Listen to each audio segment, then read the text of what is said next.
বিএনপির কেন্দ্রীয় কমিটি সহ পরিবার কল্যাণ বিষয়ক সম্পাদক ডাক্তার দেওয়ান মোহাম্মদ সালাউদ্দিন বাবুর নিজস্ব অর্থায়নে আশুলিয়ার বাইপাইলে নির্মিত হল শহীদ মামুন বিপ্লব চত্বর।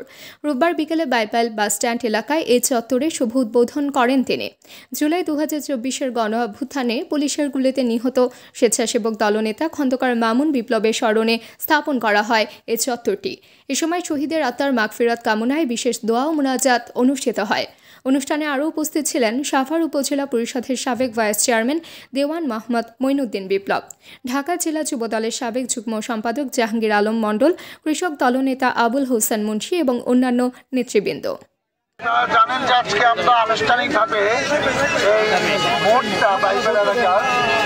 আমাদের সেটা মোড়ক উন্মোচন করছে। তার স্ত্রী آتنا في الدنيا حسنة وفي الآخرة حسنة وقنا عذاب النار। সাভার আশুলিয়ার প্রত্যেকের পরিবারের পাশে ছিল এবং পাশে আছে আল্লাহ।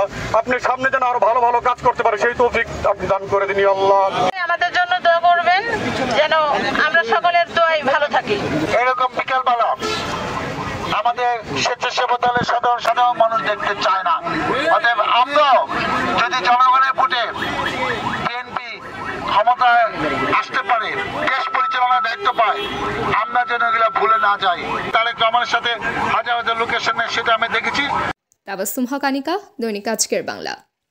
দৈনিক আজকের বাংলা .net